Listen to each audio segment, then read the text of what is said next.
Warning, listening to this episode out loud in any place that is public is going to probably result in your face getting slapped or a quick trip to HR. It is definitely not safe for work or polite company. You have been warned.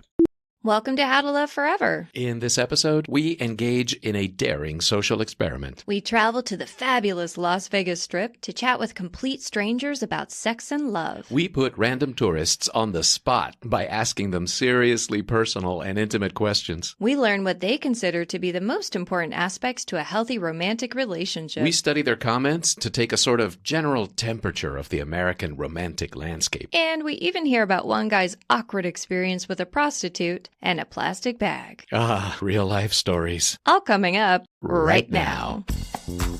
Hi, I'm Marco. And I'm Heather. We invite you on a journey of discovery as we explore techniques, tools, and inspiration to better our love lives and our sex lives.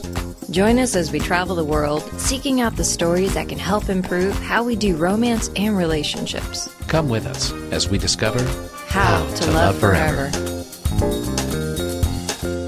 Hi, love bunnies. Welcome to today's episode of How to Love Forever, the podcast that explores love, relationships, and sexuality. This is Heather. And I'm Marco. Today's episode is kind of wild, so it could be the perfect excuse to grab yourself a tasty beverage. And maybe some popcorn. Just fasten your seatbelts because it's going to get twisty. You're going to get to come with us on to Las Vegas Boulevard as we speak to perfect strangers about some of the most intimate aspects of their lives. It gets weird, it gets deep, and it gets a little raunchy. So just put on your party goggles and let's get cruising down the Las Vegas Strip. Vegas, baby! Woo!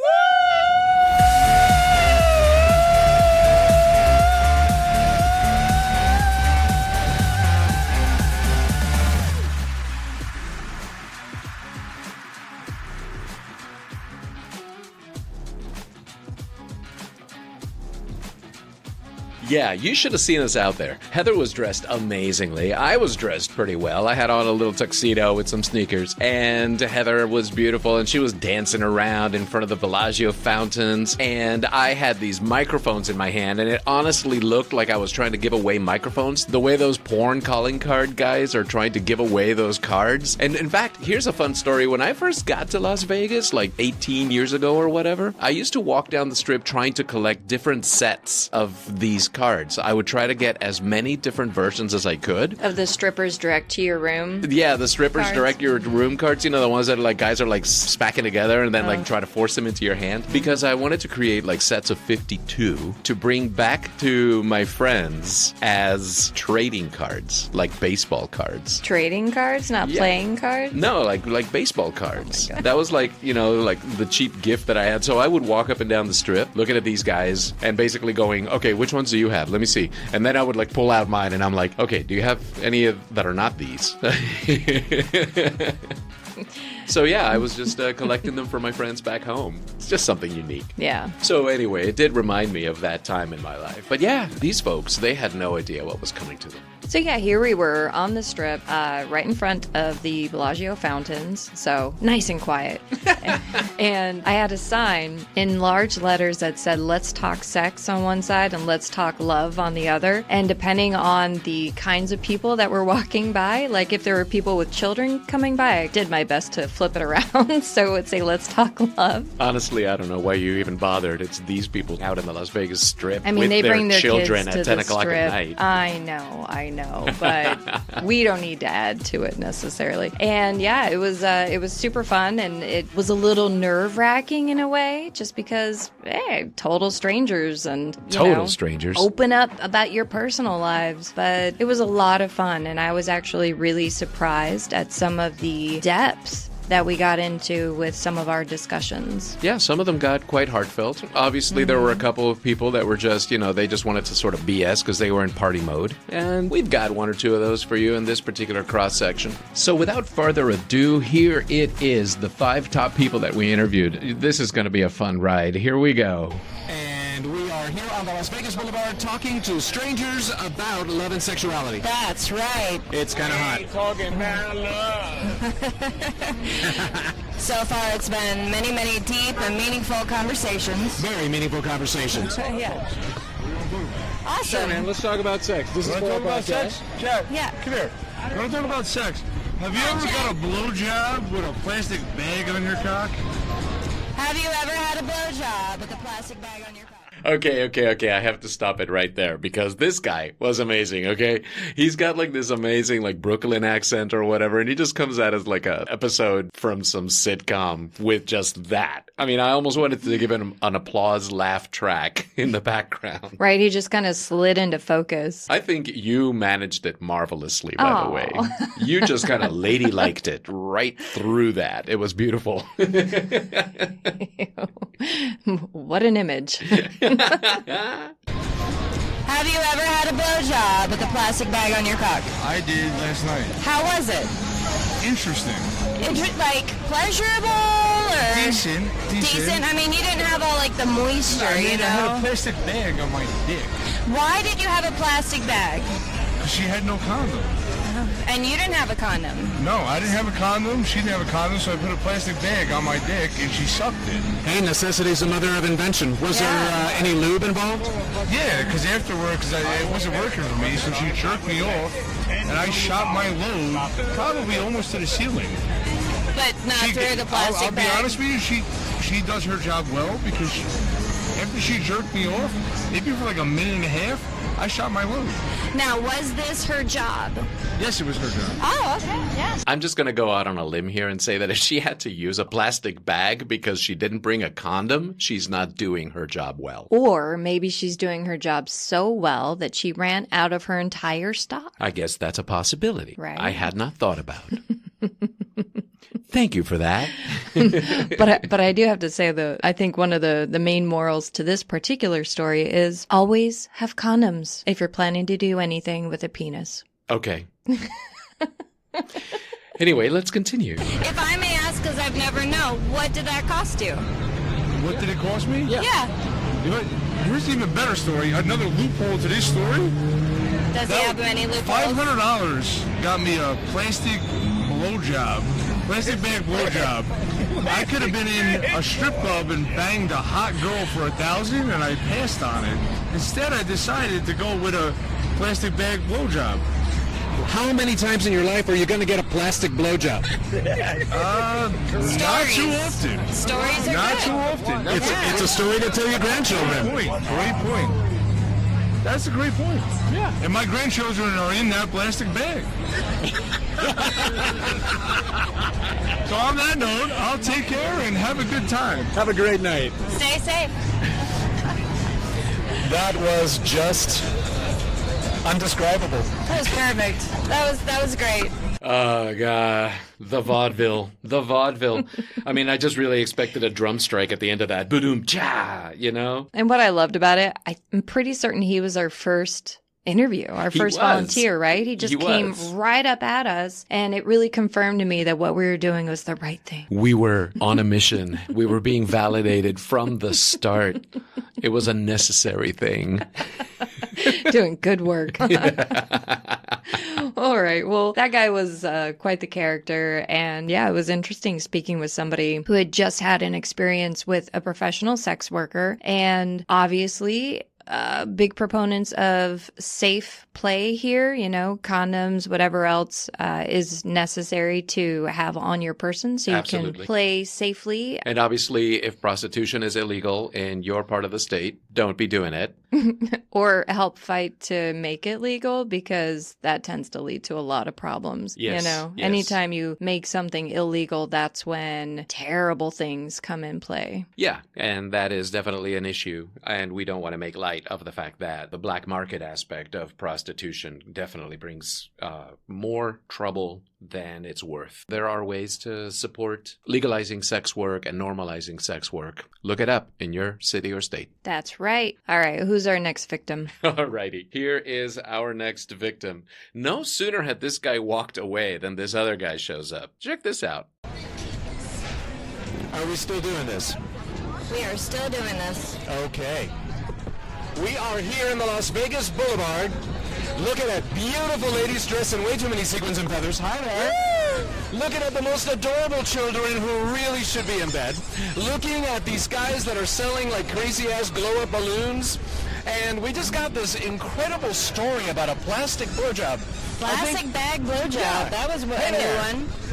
Really good. Hey, how how are are you? you? Great. Fantastic. Hey, we do a podcast about love and sex. You want to talk about love or you want to talk about sex? We can talk a little bit of both. All right, let's do it. What's your name? My name's Aaron. Aaron, really nice to meet you, man. Nice to meet you. How long have you been here in Las Vegas? I actually just flew in last night. It's first time here in Las Vegas, and Where I'm really from, bro? enjoying it. I'm from Colorado. Oh, fantastic. Yeah. Fantastic. You've been having a good time on the Strip? Oh, yeah. Yeah, Great. It's wonderful. Hey, listen, we've got some questions because we're putting together a podcast about love and about sex, okay? Heather here has some questions for you. Of course. And I'm just going to, hang out and record. Is that cool? That's cool. Right on. That was me backing away from the conversation so that I could deal with the levels because it was just so overburned. So anyway, this is where the levels begin to normalize a little bit and you start hearing it a little bit better. Hopefully it'll be easier on your ears. Oh my God, it'll be easier on your ears from here on out. Yes, absolutely. All right, Aaron. Where did you first learn about the birds and the bees? The first time I learned about the birds and the bees was from an anatomy book that my grandma showed me when I was in 6th grade.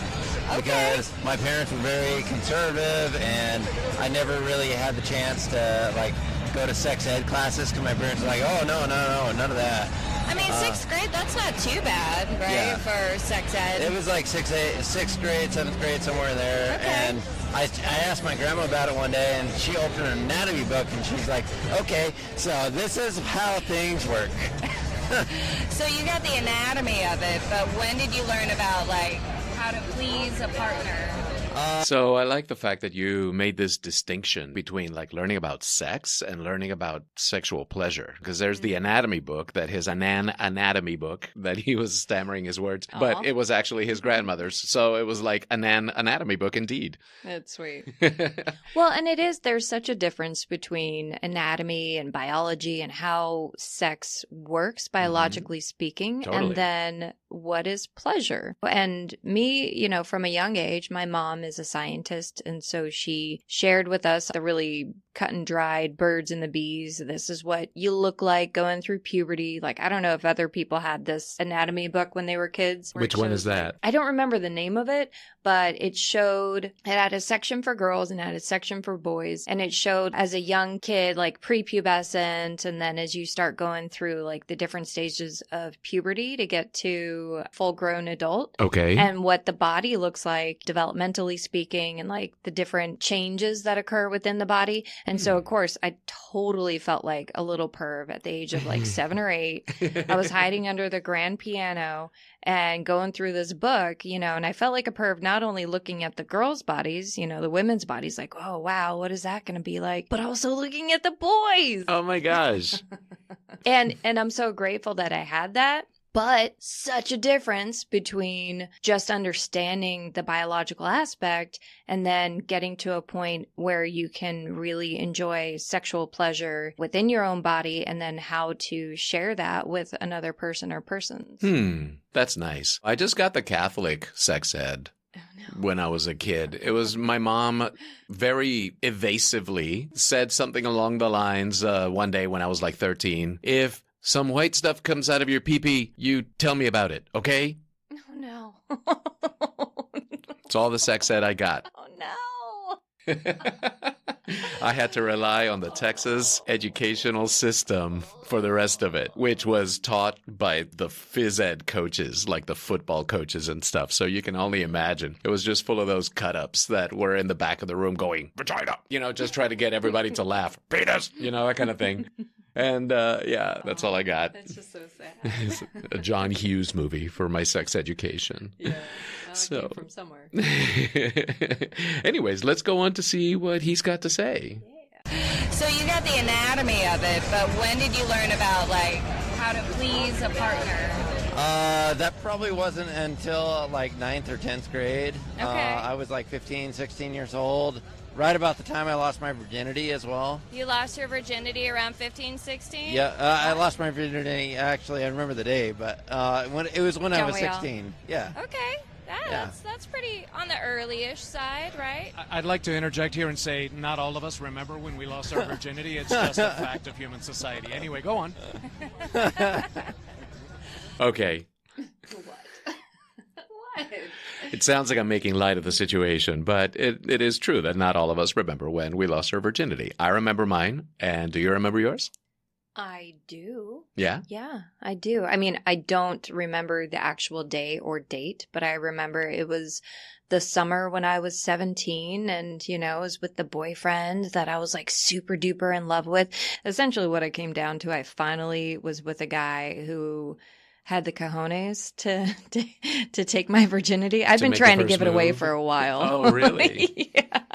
I'm like, I'm done with this. But how about you, babe?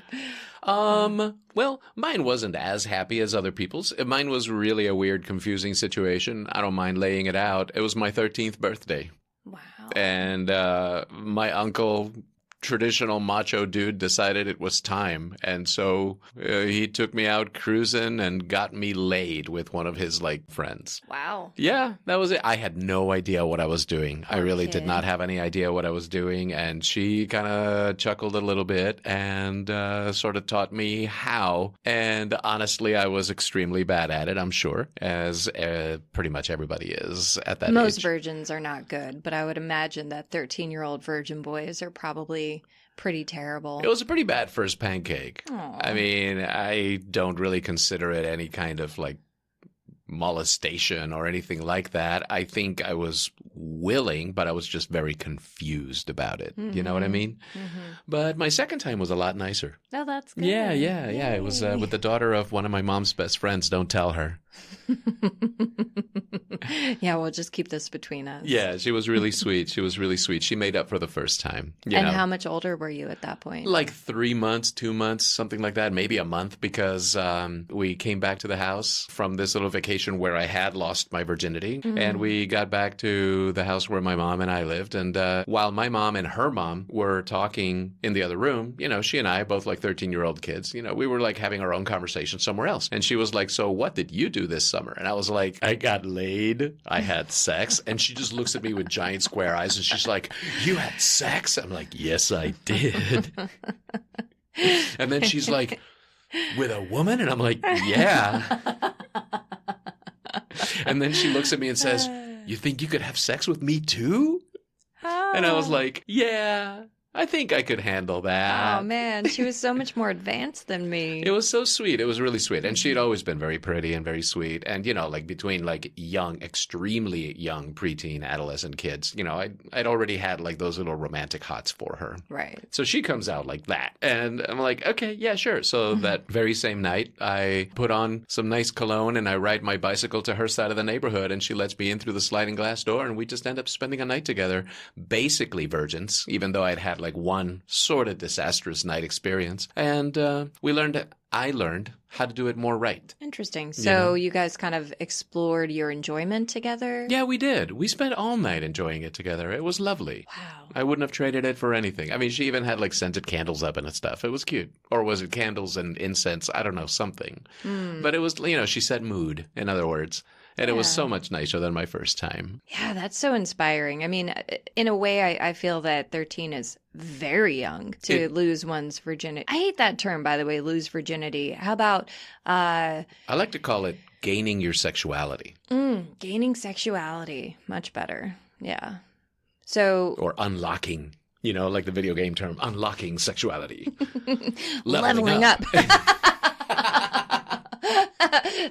That was not rehearsed. But yeah, so leveling up, you know, sexuality, it is quite young at the age of 13, but to each their own. And if you have the maturity and if you're able to do it in a safe and respectful way. Yeah. Well, for me, on my 13th birthday, it wasn't my choice. But again, I think it was all in all an awkward and stupid and unnecessary but benign experience. Not something that traumatized me. It's just an awkward, weird story. Would you recommend it for others? Not the way it happened with me, because it Okay. involved alcohol and not necessarily my agenda. I definitely think that when somebody is ready to adopt to their sexuality instead of lose their virginity, they should definitely be proactive and make it happen. And maybe that's a personality dynamic that was lacking in me at the age of 13.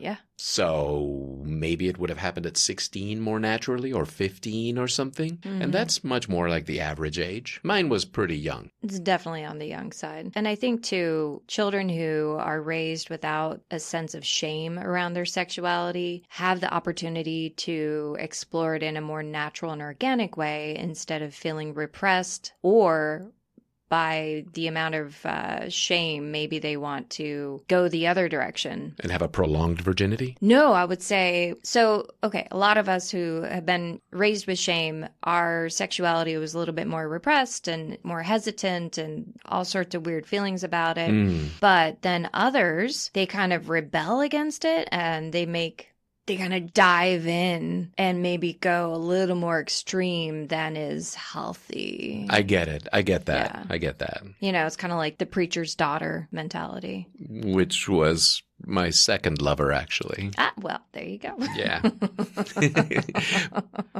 Preacher's daughters, man. That's a real thing. Yeah. Anyway, let's continue, yeah? So, okay, so you lost your virginity at 16, and you had started to learn about, like, the anatomy of the birds and the bees. Yeah. So you were raised by conservative parents. Correct. Do you masturbate? Yes. Wonderful. How often do you masturbate? I used to masturbate a lot, but, I think, as I started growing into an adult, I'm 28 now. It's become more of a pleasurable experience just to have like alone time when I don't have a partner to share that with. Absolutely. Do you have a partner currently? Yes. Okay. And is your partner male, female? Female. Okay. And she's not as I'd say like sexually active as I am. Okay. Which we have an understanding there, and she's not like 100% on board with, let's say, me watching porn or whatever. But at the same time, we still find each other's good spots. We please each other, and we're able to have a good relationship. You find an accord together. Yeah. That's great. And Yeah. is she much younger than you, or? She's actually a year and a half older than me. A year and a half older. So Yeah. she finds it difficult for you to watch porn. Yes. Yes, Do you she does. describe her as jealous? I'd say she sees it as more of like detrimental to our relationship. What would make that detrimental to a relationship? I think it's so I don't know if you ever studied the psychological effects of pornography and the virtuoso of there, but it actually you start to, in layman's terms, you actually start to gain a respect for like this imaginary, perfect thing. So that, the fantasy the as fantasy opposed to of it. appreciating the reality of what Right, you have right in right. front of you and if with you. And if you make that fantasy something that is, something that you can't get in real life, Right. then that's the only place you can find pleasure. That's You the can only only place. live in a virtual Yeah, world yeah. as opposed. Yeah. Okay. So, And so do you guys have like agreements on how often you can watch porn, or? no, actually, she doesn't want me to watch it all. So, yeah, I found that really interesting because there does tend to be what I consider an unfounded jealousy towards partners watching porn, right? I guess the mentality is, you don't need to look at that when you have me. And if you are looking at that, that means that I'm not enough for you. Again, it goes to the whole insecurity attachment. Right. What he was saying about the living in the fantasy realm of it, as opposed to appreciating the reality of his partner. Right. That's kind of an interesting thing, right? Like, how many people find it difficult to enjoy the here and now because they're too much in the fantasy realm? Yes, I get it. And I've heard this argument before. I feel that it's an argument that is probably birthed in the more like conservative side of culture. It's up there with violent TV shows will make you violent. It's up there with those kind of arguments. I understand the concept of desensitization, but I also think that porn is not that bad. I mean, obviously it depends on the kind of porn, because there is some subject matter and some porn styles that are just absolutely awful. There's stuff out there that's like all simulated violence and rape and, all of that. And if that's kind of like your kink and you're doing it like in a way that you understand it's consensual and you're just sort of playing that out, well then fine, I guess. It's not my particular set of fantasies, but in general, porn is such a broad spectrum of things. Yeah. And I've seen some beautiful, soft, very conscious stuff out there, and I've seen stuff that's got absolutely nothing wrong with it, etc. And obviously the industry is different than the product, and there might be a bit of abuse in the industry, but also there's a lot of people who find empowerment being in the industry, just like anything else. Right. And again, it's all about balance. If there is somebody who is watching porn so frequently that the other things in their lives are not being taken care of, including their partner, that's an addiction. That's an addiction, and there's an issue with it. But it's not necessarily that porn is the problem. It's about them finding balance within their own selves. Right. And, that's one of the pitfalls of living in a free society, is that you have to be self-responsible over the things that are available to you. Mm-hmm. You need to know what your limits are, and you need to take care of yourself, because if you don't take care of yourself, somebody is out there to make money off you. Right. So, yeah, for me, that's the thing with porn. It isn't inherently a negative force in one's life. I have learned a couple of things from it. And, it's always nice to see the works of the great masters if you yourself dabble in a little painting. So it's a little creative inspiration for you? Well, yeah, I'm like, that position, let's see if she likes this, Okay. And anyway, I think this guy continues on to say something similar to that. Shall we continue? Go for it.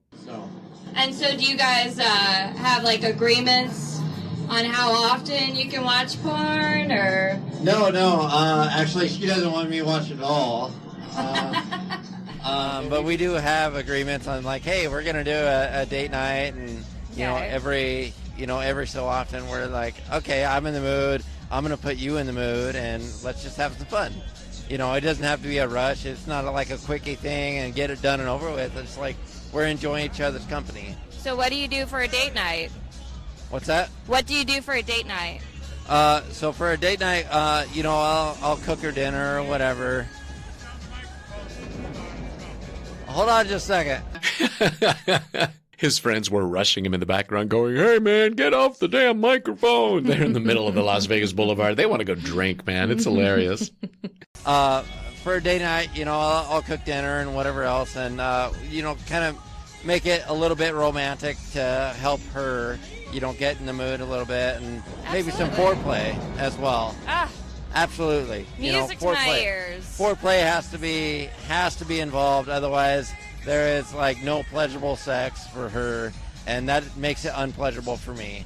Can I butt in and play? Yeah, absolutely. Ask a couple of questions. Absolutely. Okay, so devil's advocate kind of stuff. Like, your partner basically thinks that you watching porn is detrimental to your love life. Correct. Would you say that you maybe have learned a thing or two from it? I think I've learned to respect my partner more and communicate better from it. But at the same time, there's certain things where I'm like, hey, let's try this. And she's like, what, did you watch that in a porn?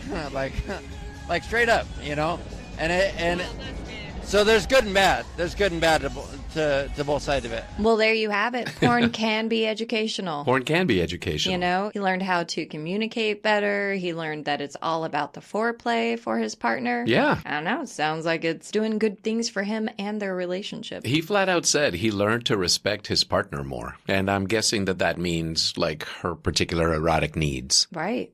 Well, Aaron, it seems like your friends are looking for you to come along. Yeah. Do you want to answer one more question? Sure, or I'll do one more. What is your number one deal breaker in a relationship? Honestly, it's got to be when somebody relies on you to make their life decisions.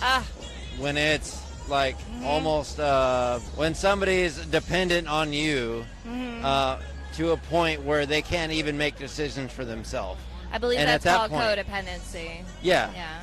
Codependency. And at that point, it's like when codependency gets so serious where like you have to make a serious life decision for yourself, and I may or may not be a part of it. Right. Like you have to figure out your own dreams and your own pursuits and you know what makes you happy in life. And 100%. if somebody says, "Hey, I want you to make that decision for me," at that point I'm like, no, not happening. Gotta go. Awesome.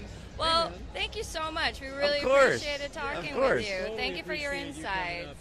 Yeah. Yeah. I really appreciated what he said there. Yeah, me too. I'm glad he waited his friends out because they were all just tugging on his shirt tail going, come on, man, let's go get drunk and be stupid. My buzz is wearing off.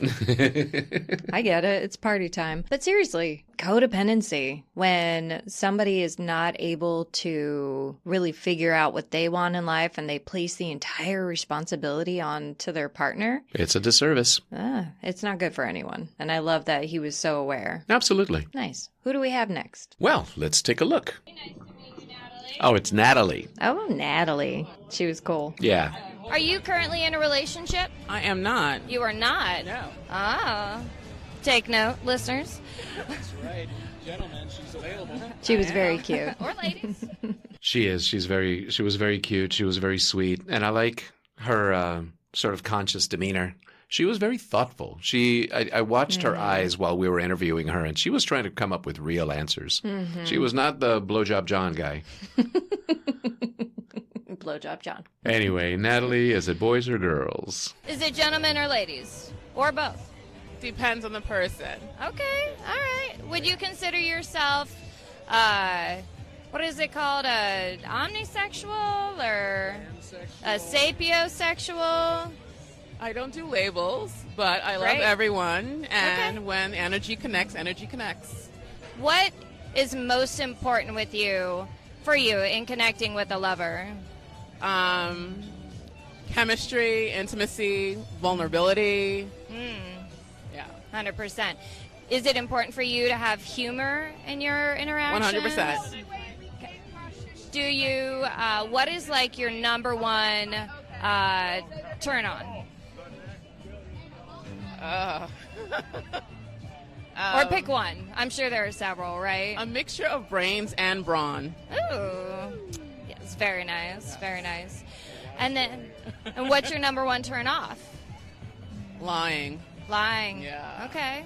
Can't do that. What is like your relationship deal breaker? My relationship deal breaker. Not being loyal. Okay. Yeah. I think so. Now, do you... Sorry. Define loyalty. What is the structure of loyalty in your relationship? I think being there for each other and not allowing other people to intercede into relationships. Important. So, I'm really glad that you jumped in on that one because she was giving me good answers, but I needed to draw her out a little bit more. Yeah. And then if you're talking about loyalty and having other people not intercede in your relationships, that was one of the signs of dysfunctional relationships. Right. Yeah, I found it really interesting because disloyalty is one of the signs of a dysfunctional relationship, bringing in or sharing too much that could threaten a partner or threaten a partner's relationship with another person. That's exactly what she was talking about. Yeah, you're right. She said not allowing other people to intercede in your relationship. Mm-hmm. And yeah, that speaks a lot to the whole concept of not selling out your partner by oversharing outside of your relationship about what's going on in your relationship. Yeah, it's about keeping your commitment agreements within the people involved in the relationship. Indeed. What else does she have to say? Let's see. Are you describing friends or family sort of meddling in a relationship? Or That and, exes, things like that. Not that it's ever happened, but Okay. yeah. Not that it's ever happened, but it's the one example I could come up with. Have you ever had more than one boyfriend or girlfriend at a time? At the same time? Yes. They wouldn't call them boyfriend or girlfriend. They'd call them acquaintances. So people you were dating at the same Yes. time, but you never had like a solid committed. No, when I am committed, I am committed, and when I'm not, then we enjoy the, Yeah. Enjoy being a hoe. Yes. Happy Yeah, hoe. listen. That's right. I believe in sexuality. Yeah. Embrace it. Yes, please. Yeah. So one more question: what does love mean to you? Oh, wow. Right? That is a loaded I know, that's question. heavy, right? Especially on the strip, yeah. Yeah.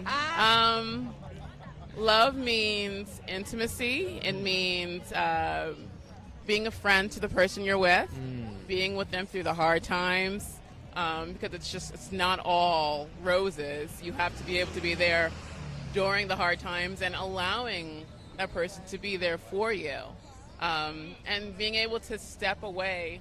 In my circumstance, when he needed to spend time with himself to work on healing, to allow myself to heal as well. So that's love. Knowing that, you know what, he's doing his thing, I'm going to do mine, and if paths meet, paths meet.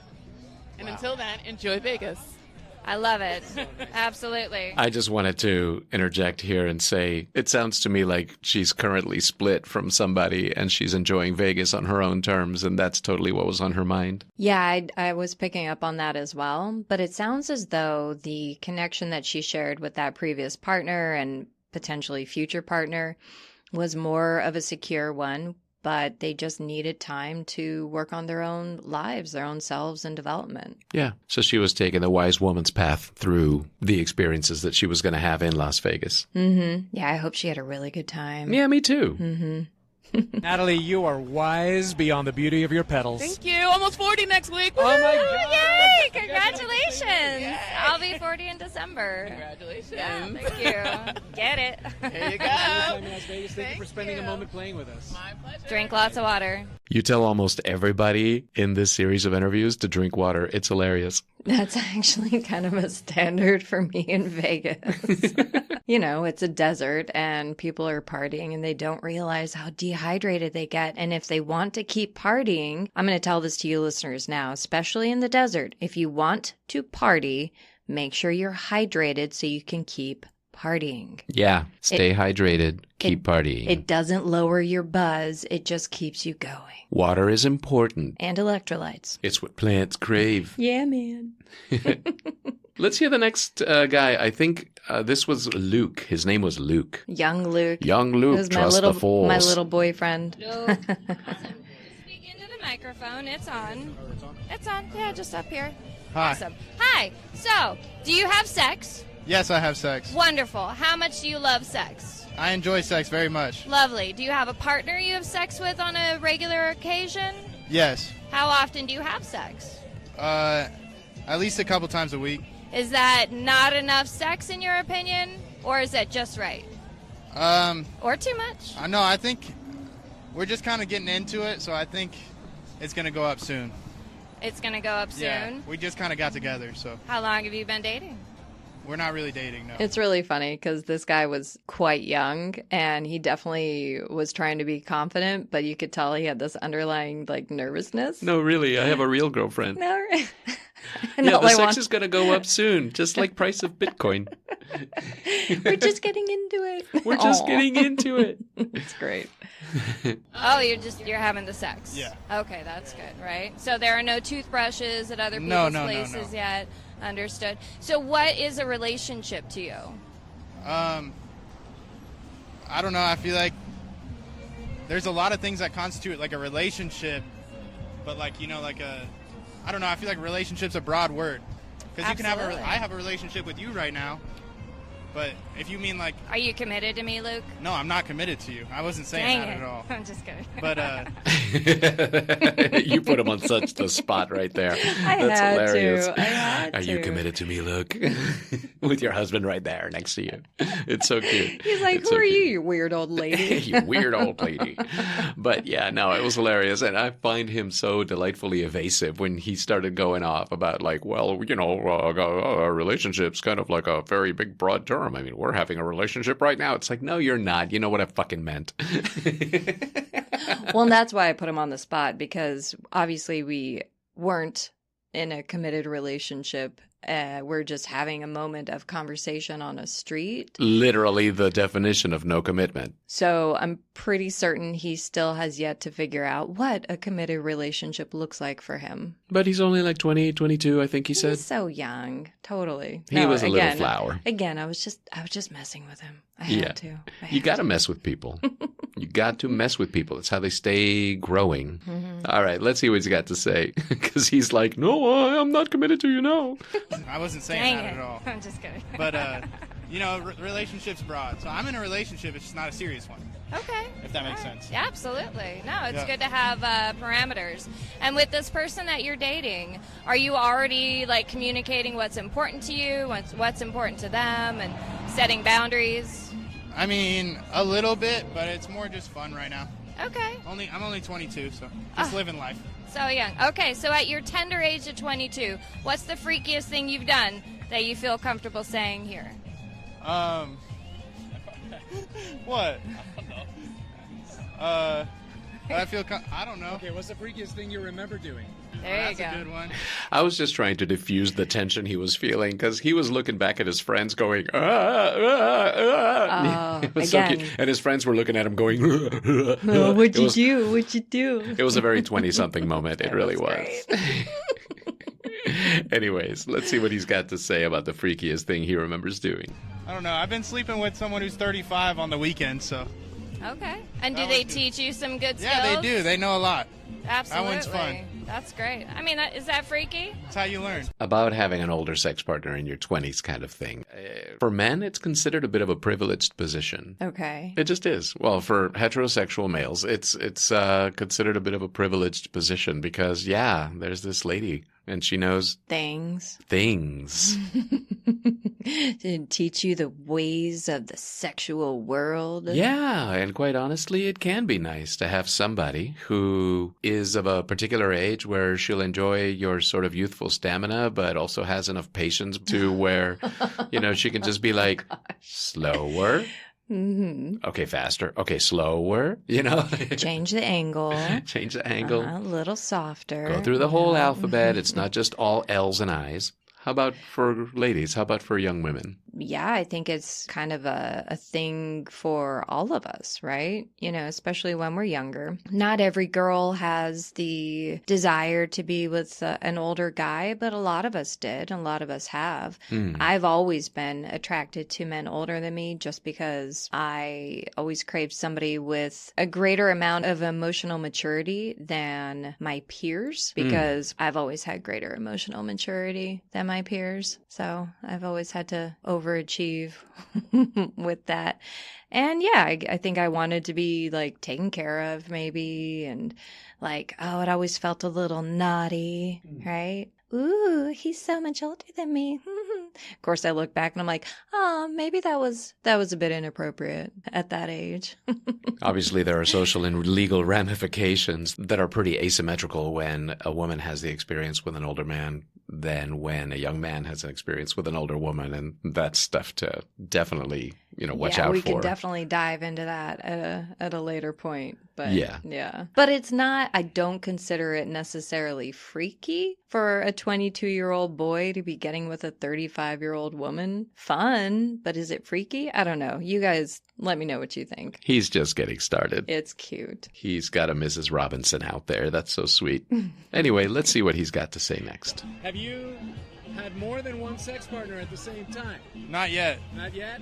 Well, you're in the right town for that, I guess. That's where I'm headed, yeah. On a 0 to 100% scale, how gay or straight do you consider yourself? If like 100% straight or I can 0. tell your bros to go away so you can answer that. Talk about putting him on the spot in front of his friends at 22. And these were all just like dudes, they were bros. It was so funny. His eyeballs got square and he's just like looking at his friends. Dude, well, you know how like certain people just pull out that coyote response in you? Mm-hmm. He pulled out the coyote in me like I just had to fuck with him. You just wanted to skewer him on something. I needed to like needle him in the side for some reason. You were so mean to poor Luke. Hey, poor Luke, if you're out there and you actually are listening to this podcast, thank you so much for talking with us. You're and I'm a really sorry good for her sport. behavior. I'm I'm sorry. I'm not sorry, but I'm a little sorry. No, but it was nice to talk with all of these And you were a folks. good sport. Yeah. Let's hear the end of his. I'd say 100% for me, but I don't have a problem with people who are the other way. So. If you were in an orgy and there were gay people having sex around you, but you were with somebody like a woman super hot and like all the great things, would it be difficult for you? I don't know. That might be difficult. I could definitely have like an orgy with other dudes there, but I don't know about gay sex. Like, I don't know. But what if it's it a was tough just call. gay women? Yes. At least I'm honest. Come on, like, right? Oh, God. And there is the hetero double standard regarding lesbianism and gayness right there. I mean, it's so fun. It's like, oh, wow, 2 girls are making out. Awesome. Oh, no, 2 guys are making out. Gross. It's so sad. Oh, the double standards. Yep. Sexuality is full of unfair double standards. Anyway. Right? Final question? Yeah, man. Okay. When you're on your deathbed, what is the one thing you don't want to regret not doing? Anal. And there you have it. How predictable was that? The one thing. The one thing that he would regret not doing on his deathbed. Says a 22-year-old. I'd be really interested to see what his perspective would be like in 10 or 15 years. Yeah, totally. I mean, you and I both definitely needled him and skewered him with a bunch of questions that he just was not prepared to answer. Poor guy. But I really hope it helped him think about things perhaps in a different way, and maybe he'll start questioning his perspective on things, trying new stuff. Yeah, but he was just beginning his journey as a sexual being. That's the way I see it. And so for him to come across us on the strip was like a bit of the fool's journey when you finally get to the river where you're about to take your long trek and the first person that you meet is the old wise man who mocks you and challenges you and all of that, you know? It's very and Joseph hits Campbell. You with a cane. That's right. We are the Joseph Campbells in his journey. Sure. Sure. Why not? I just hope he questions everything. Yeah. Question everything, Luke. We're giving ourselves a lot of credit. But no, absolutely. I just hope that he learns to question so that he may understand himself. Good going, Luke. Good beginning. Good job. Keep going, Luke. Okay, and last on our list, Kenyana and Jaquest. I love those names. Good names. They were really sweet. Let's hear what they've got to say, because this was our only couple that came up to us. I was like, come on, I need a couple. Give me a couple. Right? I need 2 people in a relationship together who want to share some conversation. Okay. Preferably not pushing a baby stroller at 11 o'clock at night on Las Vegas Boulevard on a Tuesday. So yes, our one couple that we interviewed on the strip. Shout out to you guys. It was really lovely to talk with you if you're listening to this episode. Just wanted to say thanks again for stopping by. Here it is. How quickly did you get married? 6 months. What made you know that you were ready? Like, what sort of work did you do to become the partner that the partner you deserved? I wouldn't even say it was work. I would just say it's evolution of life. As you just get to a certain point in life, everything you attain in your journey, you just put it together and you are who you are. Okay. And what would you say, Kenyana? For me, the reason why I married him so quickly, because I have been in quite a few relationships and I've been hurt before. But when I met this gentleman, he actually made me feel love. Like I never felt love like that before. I never felt like nobody showed me love like that.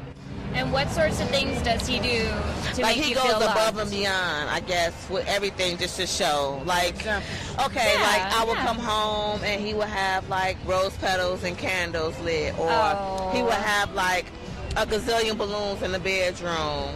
Or he would just always buy me something all the time. That's my love language. Show him. It don't have to be nothing expensive, but you have to show me that the little things that you care for me. I love that she knows what her love language is. Yeah. And the fact is that she has a partner who gets that and is motivated to show her how much he loves her and cherishes her. Yeah. And there's some apparently very hallmarky moments in their relationship when she comes home to a bedroom filled with, I believe it was a gazillion balloons? Gazillion. A gazillion, which is so much more than a Brazilian. Yeah. I mean, a Brazilian sounds like a lot, but it's actually pared down to pretty much nothing. Oh, that's really cute. Hey. That's funny. Haha. That's some ripping humor. So, yeah, I want to go back to something that she said, too, because she has been hurt before. That was the beginning of her conversation, is that, she's been in a lot of relationships and she had been hurt before. And I just kind of have to wonder what it is that was the hurt. What was the nature of the hurt? It's so much about our past relationships that informs our future relationships. Absolutely. So she says she's been hurt before, and here's this guy that does these things to make her feel so special. And that is a very sweet thing, very much about the love languages that she speaks. And learning from our past informs the decisions that we make in our future, and we hopefully get better and better at making decisions that work for us. Indeed, that work for us as givers of love as well as recipients of love. Anyways. And did you know that those were her, love languages, or was it just natural to you to love her in that way? I knew the language of women.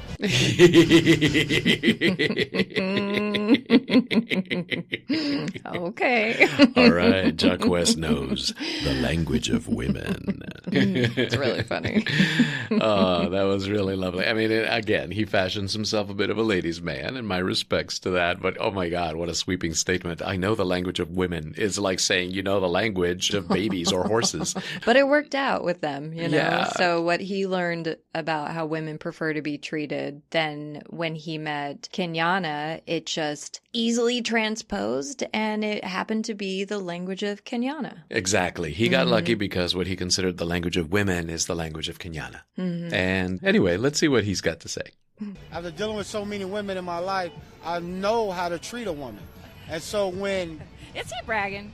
when you have this knowledge and understanding how to treat a woman good, and you find someone you want to do that with, you magnify that by 100 times, and that's how you treat the woman that you choose to be your wife. Boom. I think there is a really good lesson for any gentleman that wants to court a woman properly. He spoke a little bombastically about himself, obviously, but really there was something in what he was saying. And that is when you do find what works for the woman that you choose, and when you see that she has chosen you as well, you amplify that. You go all in. You 100x that, because up until then, the other persons in your life have been like training. Dress rehearsals, maybe. Yeah, dress rehearsals. They've been personal training. And when you get that feeling, and most people are going to end up getting that feeling for that person that is going to be their person for the rest of their lives.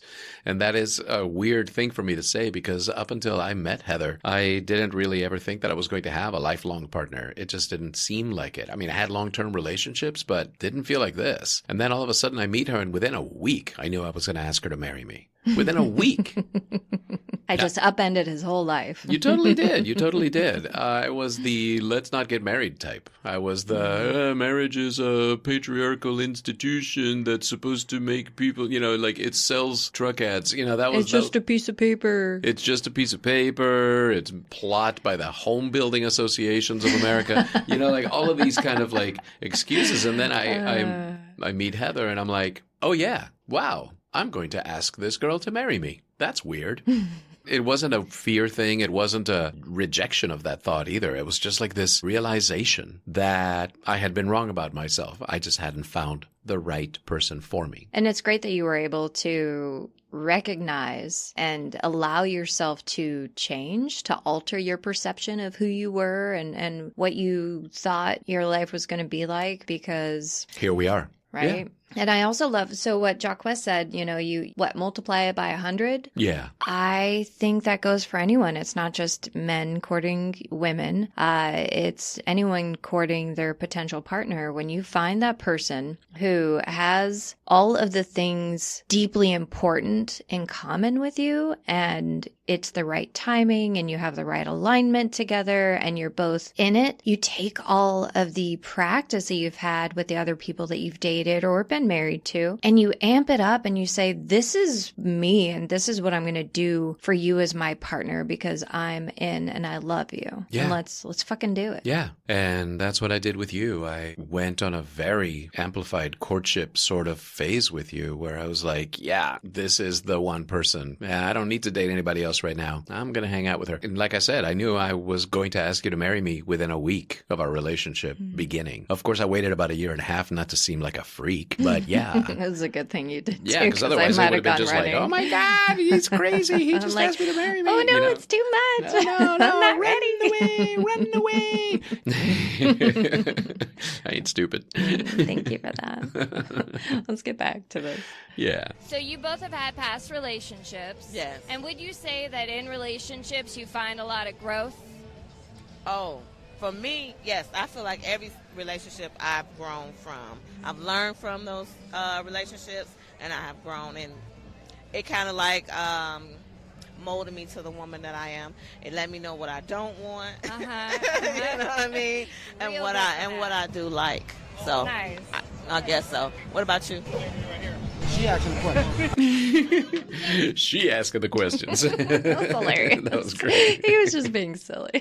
I know. I do appreciate his sort of confidence, though. He was just like his own man, period. It was good. How important is sex in your relationship? For me, it's not just about sex. It's more about intimacy. If I'm not feeling you day to day, then the sex is not going to be good for me. So if the intimacy is not there, yes, definitely a connection. Okay. And this is where our micro intimacies come into play, right? Women, we are in our head. And if we don't feel intimately stimulated on a consistent basis, if we don't feel connected to our partners, we are not going to want to get down. And what about you, Jacquez? She said how important is sex. She said how important. I thought she was asking the questions. Did I answer your question? She did not. Did I answer your question? Not at all. Roundabout. I totally agree with him, Jacquez. So you said that sex isn't the only important thing, but is it important also? Is it important? Yeah. Period. Yeah. I mean, yes, it's important, but it's not.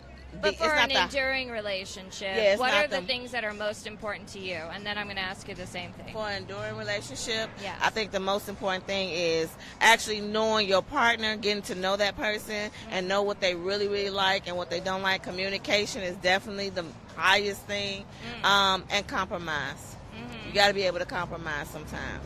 Know what they like, communicate, and compromise. Mm-hmm. That sounds like a good set of strategies. Yeah, seems like it's working for them. It is definitely working for them. Oh my God. I just kept chuckling at his kind of like attitude. You know, like I said, he's a very confident guy and he's got that whole like, you know, I'm me doing my thing kind of thing. It's just really sweet. I just kind of keep thinking about backstage, like how they might behave with each other when they're not on the mic, you know? I kind of saw them as loving fencers in a way.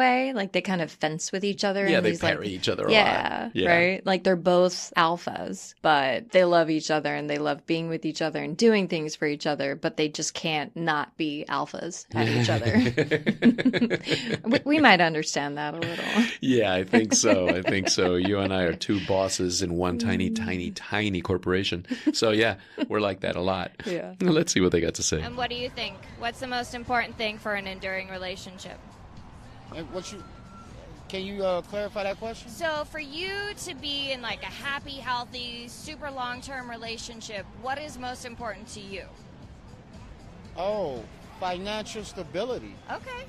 I thought you were going to ask me the sex question, but you didn't. You what is most happy to be in a We'll relationship? circle back around to that. But it's okay. I believe you got money. You could do anything, and you could have nice trips to Vegas, and we could do the thing. We from Chicago, so we got an Airbnb, a big ass palace in Arizona. Took a trip out here, got another Airbnb out here. We couldn't do that. We didn't have the finances. So I believe I could love her to death. But if I was loving her under a subway in a subway station, it wouldn't feel this great. Absolutely. Less struggle is always great for a relationship. Less struggle is always great for a relationship. What do you think of that? I mean, yes, and if you don't go through challenges, if you don't go through struggles, you don't necessarily know the other person as well as you need to, going through challenges together makes the relationship stronger. On the one hand, yes, absolutely. On the other hand, life brings enough struggles without you being deliberately broke or poor. Right. Oh, no. And that's the thing. By mitigating the stupid struggles.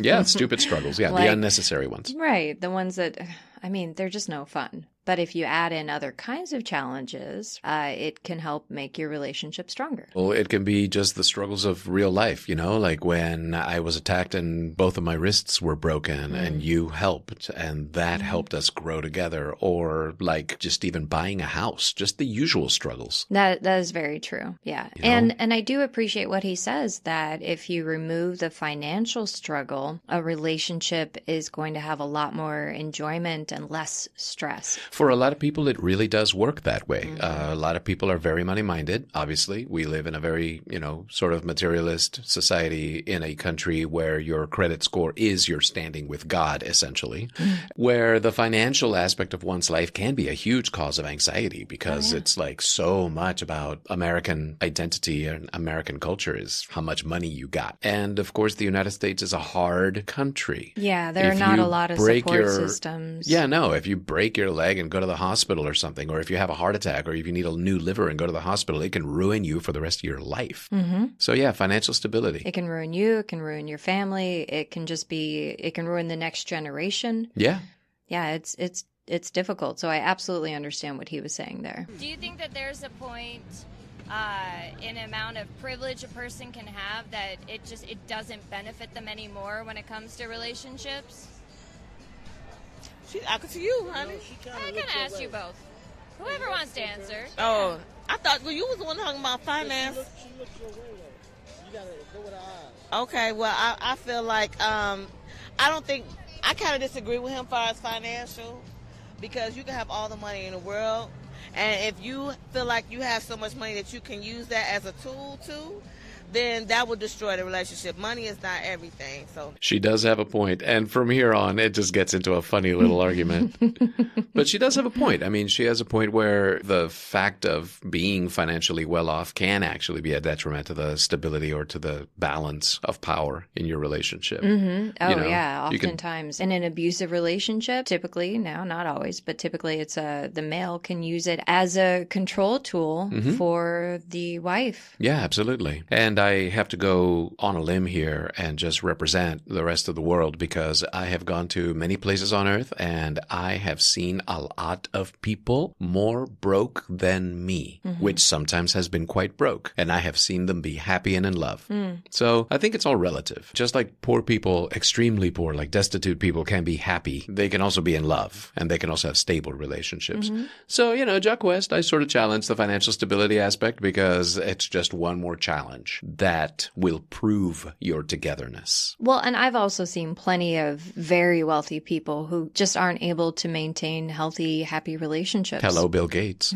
Oh, Melinda Gates. yeah, I guess so. Yeah. I mean- Literally the richest people on earth are still breaking up, man. Yeah, I guess one never knows, but it does tend to be, if there is that amount of imbalance happening, it's probably going to affect your relationships. Yeah. But he did not mention wealth, mind you. He mentioned financial stability. So that is relative to your, I know he goes off, Well, yeah, but that keep is going. relative to his, that is relative to one's like economic level. I believe financial stability means not dipping below a certain percentage of your already existent economic level. So it's not necessarily wealth in and of itself, but he goes on because he ends up making that argument.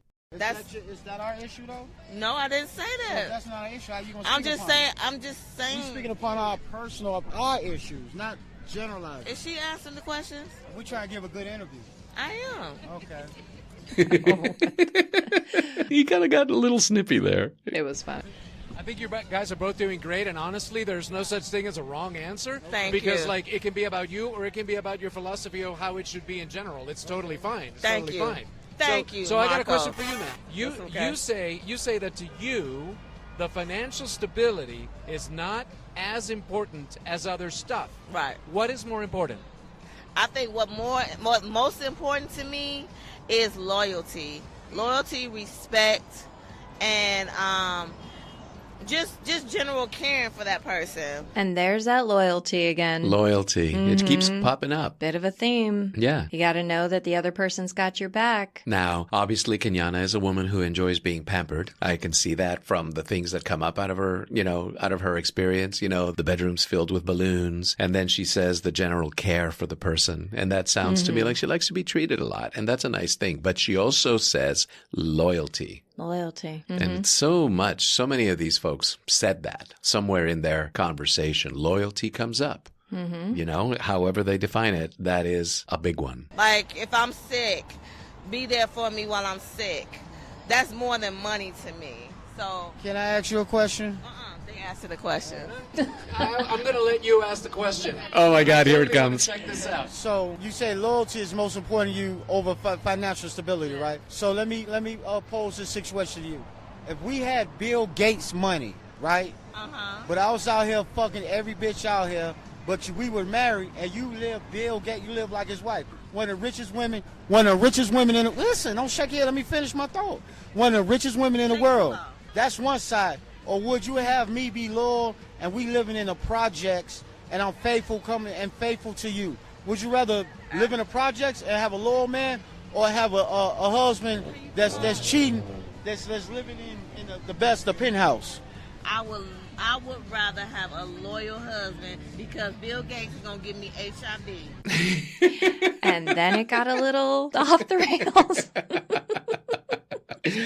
Bill Gates is going to give me HIV. I think that's probably going to be the title of this episode. I don't think so. We can't afford to be sued by the Gates Foundation. Oh God, Bill Gates is going to give me HIV. That is... But maybe what she was saying is that if she had a husband who was indiscriminately having sex with all sorts of people, there's, a greater chance for them to bring back an STD to their spouse. Well, what if he's wearing a plastic shopping bag on his dick? Children, plastic shopping bags are no substitute for a condom. Yeah, no. No. Or some other crazy stuff. You went worst case scenario. Well, say no diseases was involved. It's just.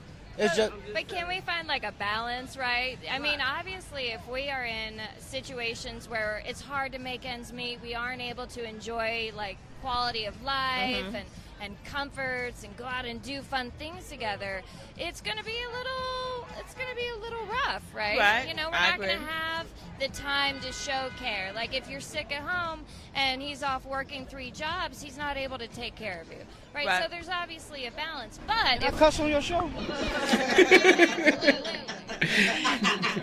Now he asks. I know, right?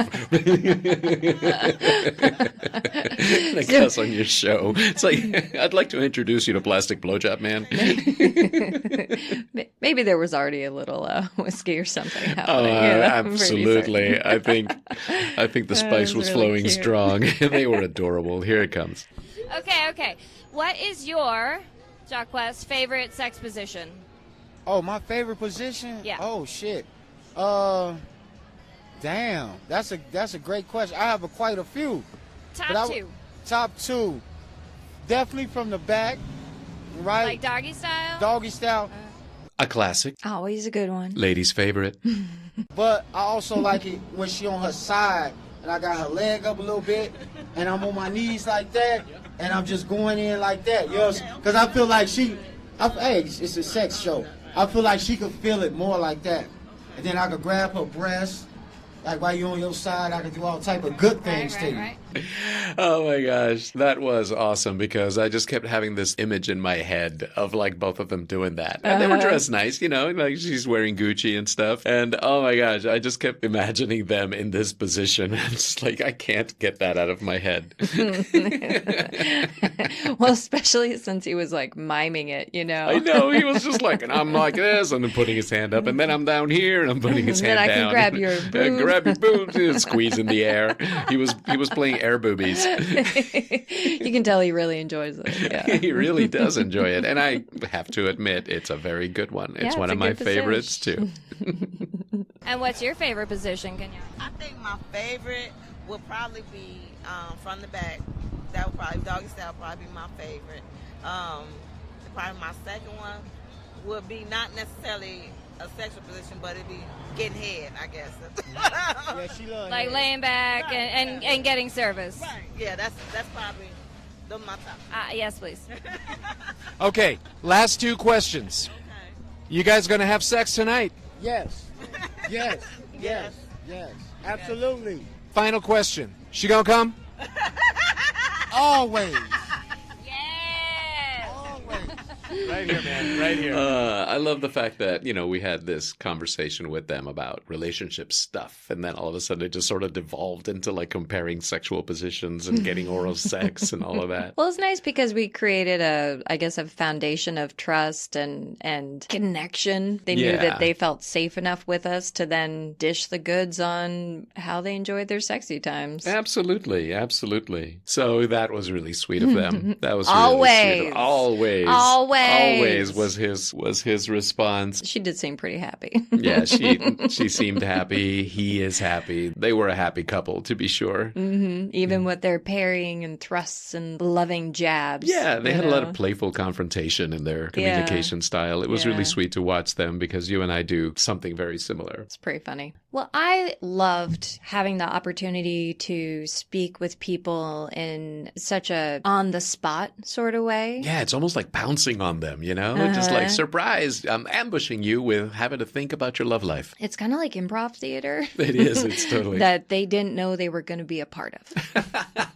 I totally see that. Yeah, I really felt like it was a privilege to be able to connect with people in this way and for them to feel comfortable enough to open up with us. Absolutely. Total fucking strangers. Total strangers, which is a rarity in the United States because by and large, the U.S. is kind of a sexually conservative society and also a very private society when it comes to, say, like relationship dynamics and such like that. In a certain sense, we were kind of surprised, prying them open because I think there is a certain element in American society where people want more of that. They want to be opened up because I think it's at a level where it's like non-healthily closed. There's certain good things to be said about privacy and about keeping your own thoughts and secrets to yourself, but also how are you going to know you're okay?